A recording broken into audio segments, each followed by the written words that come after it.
Hello ವಿದ್ಯಾರ್ಥಿಗಳೇ, ಈ ಒಂದು ವಿಡಿಯೋದಲ್ಲಿ ನಾವು ನಿಮ್ಮ BCom ಮತ್ತು BBA 4th ಸೆಮಿಸ್ಟರ್ ಕನ್ನಡ ವಿಷಯದಲ್ಲಿ ಬರುವಂತಹ ಗ್ರಾಮರ್ನ ಒಂದು ಭಾಗ ವಿಮೆ ಪತ್ರ.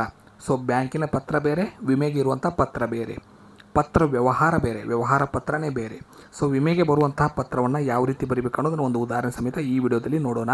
ಕೆಳಗಡೆ ಡಿಸ್ಕ್ರಿಪ್ಷನಲ್ಲಿ ವಾಟ್ಸಪ್ ಗ್ರೂಪ್ ಲಿಂಕ್ನ ಕೊಟ್ಟಿದ್ದೀವಿ, ಆ್ಯಪ್ ಲಿಂಕ್ನ ಕೊಟ್ಟಿದ್ದೀವಿ, ಹಾಗೂ ಯೂಟ್ಯೂಬ್ ಮೆಂಬರ್ಶಿಪ್ ಲಿಂಕ್ನ ಕೊಟ್ಟಿದ್ದೀವಿ.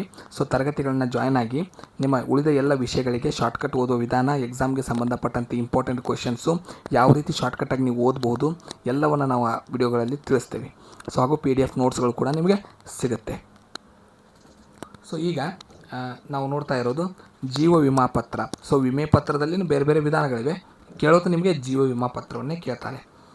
ಜೀವ ವಿಮಾ ಪಾಲಿಸಿ ತೆಗೆದುಕೊಳ್ಳುವುದಕ್ಕಾಗಿ ವಿಮಾ ಕಂಪನಿಗೆ ವಿಚಾರಣಾ ಪತ್ರ ಬರೆಯಿರಿ.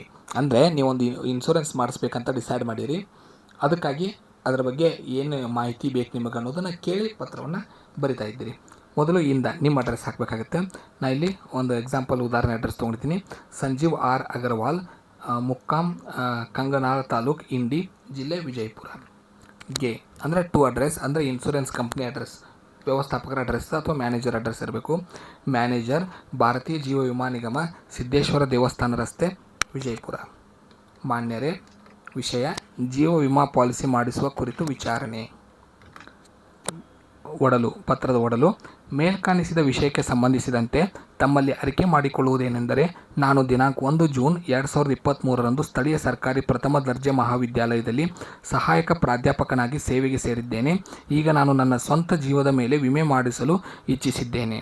ಜೀವ ವಿಮೆ ಮಾಡಿಸುವುದಕ್ಕೆ ಸಂಬಂಧಿಸಿದ ಅರ್ಜಿ ನಮೂನೆಯನ್ನು ನೀವು ಒದಗಿಸಬೇಕು ಮತ್ತು ಅದಕ್ಕೆ ಸಂಬಂಧಿಸಿದ ಅಗತ್ಯ ಮಾಹಿತಿಯನ್ನು ನನಗೆ ಕೊಡಬೇಕೆಂದು ವಿನಂತಿಸಿಕೊಳ್ಳುತ್ತೇನೆ. ಮರು ಅಂಚೆಯಲ್ಲಿ ಅಗತ್ಯ ಮಾಹಿತಿಯನ್ನು ಅಗತ್ಯ ಅರ್ಜಿ ನಮೂನೆಯೊಂದಿಗೆ ಕಳಿಸುತ್ತೀರಿ ಎಂದು ನಾನು ನಂಬುತ್ತೇನೆ. ಧನ್ಯವಾದಗಳೊಂದಿಗೆ ತಮ್ಮ ವಿಶ್ವಾಸಿಕರು ಸಂಜೀವ್ R ಅಗರ್ವಾಲ್. ಸೊ ಈ ರೀತಿಯಾಗಿ ನೀವು ಇನ್ಶೂರೆನ್ಸ್ ಪತ್ರವನ್ನು ಬರಿಬೇಕಾಗುತ್ತೆ.